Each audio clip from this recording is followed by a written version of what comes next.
Israel is not America's ally. A geopolitical analysis. The current geopolitical landscape raises a critical question. Is Israel truly an ally of the United States? While surface-level observations, such as substantial annual military aid, U.S. vetoes of UN resolutions critical of Israel, and the deployment of naval forces to the eastern Mediterranean during times of threat might suggest an affirmative, a deeper examination, informed by history and game theory, presents a starkly different conclusion. The argument posits that Israel is not an ally, but rather a replacement for the United States on the global stage. This assertion, though seemingly extreme, is built upon a systematic analysis of how power structures operate, setting aside conventional narratives and focusing on functional realities. At the core of the global system lies the empire, the military power that enforces rules, secures resource flows, and quells challenges to the established order. For the past 80 years, this role has been held by the United States. Surrounding this imperial muscle is the world of global finance, encompassing entities like Wall Street, the City of London, and the Bank for International Settlements. These are the game masters who, without wielding weapons, dictate economic rules, decide who thrives and who falters, and whose influence is amplified by the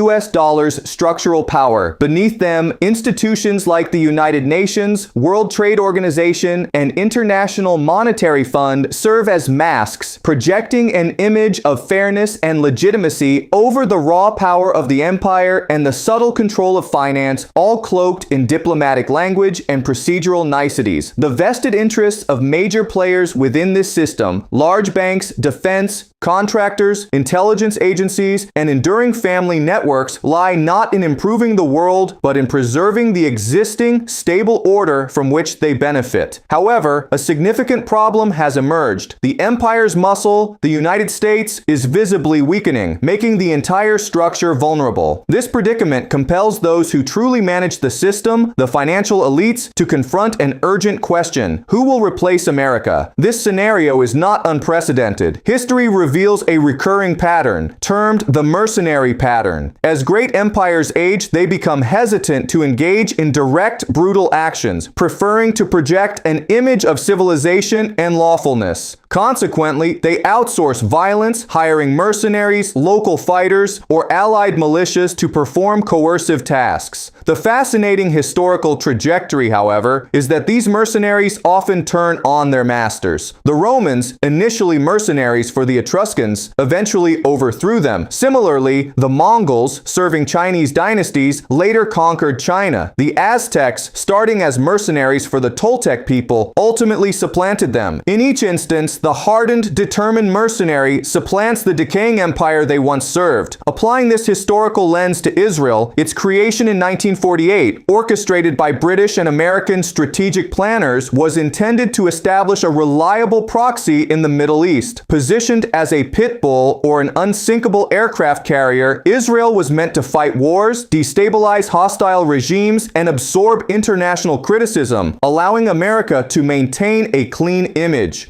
For decades, this arrangement functioned effectively, with Israel engaging in numerous conflicts. However, the current sentiment within Israel appears to mirror the historical reflections of the Romans, Mongols, and Aztecs. America is perceived as weak, divided, and corrupt, leading to the question of why they should remain servants rather than aspiring to become the empire themselves. Global elites, when selecting a potential successor empire, operate akin to venture capitalists.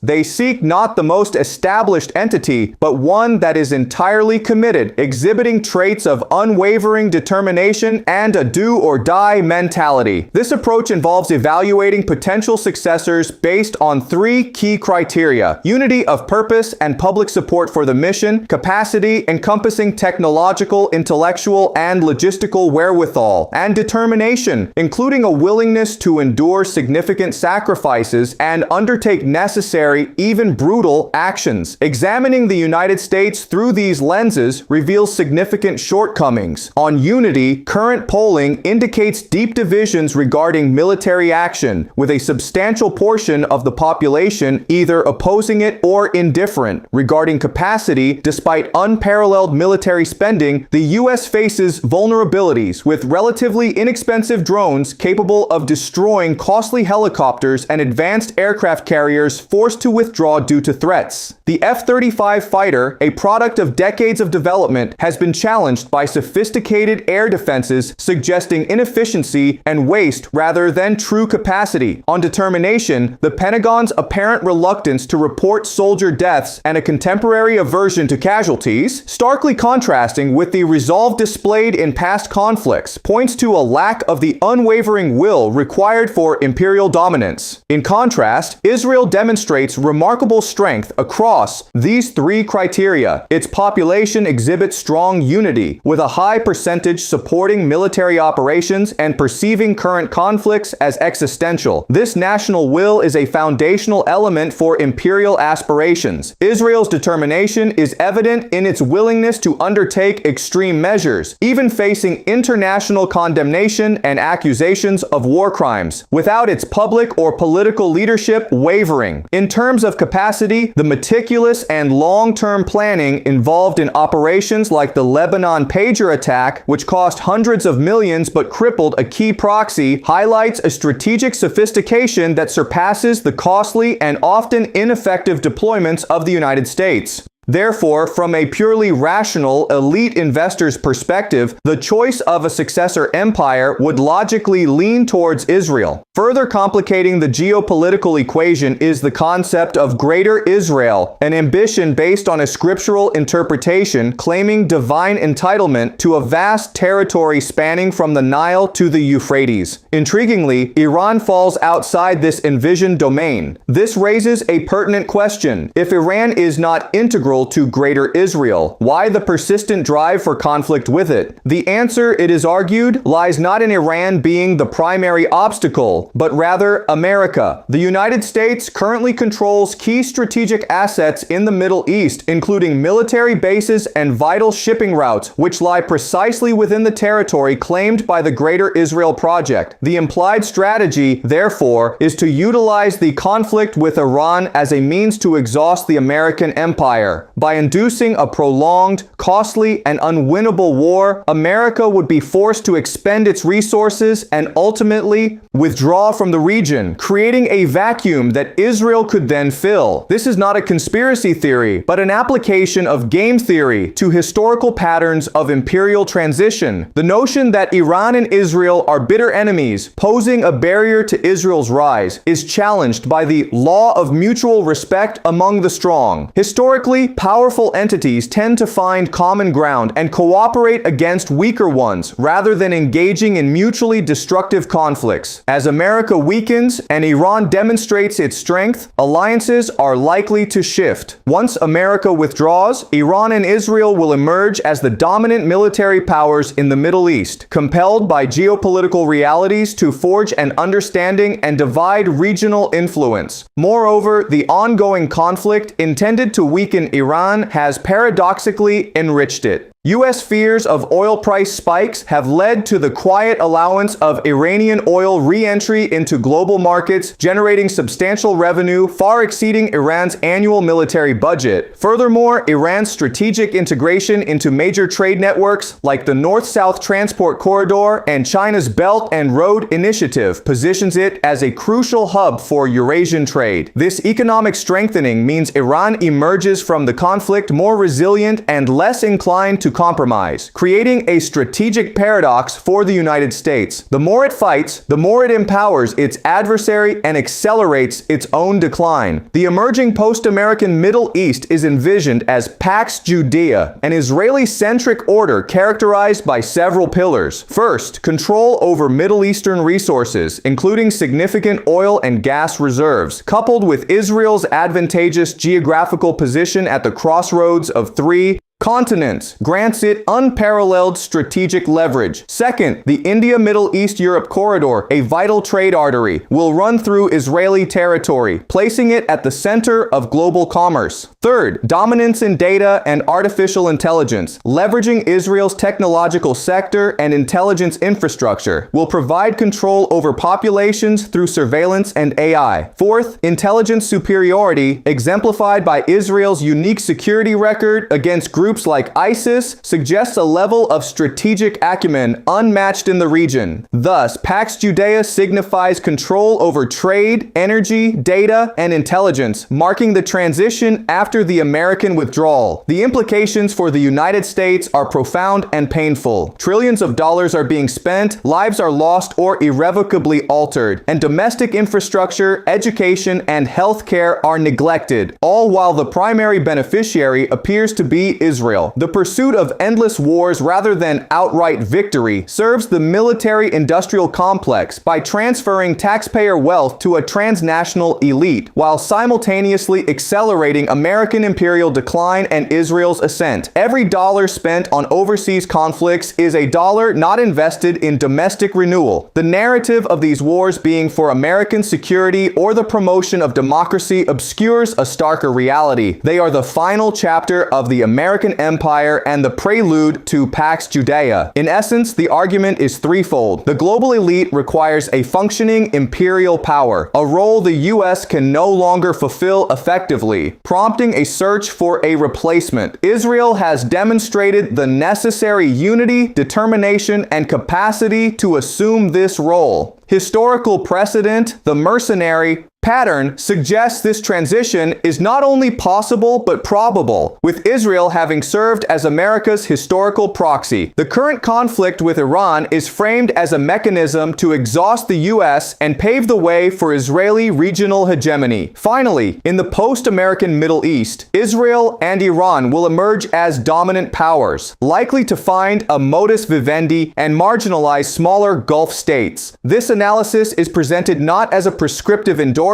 but as a strategic interpretation of likely outcomes based on available evidence, aiming to foster critical thinking about the forces shaping the world. Future discussions will delve into specific strategies for dismantling the American empire from within, utilizing economic levers.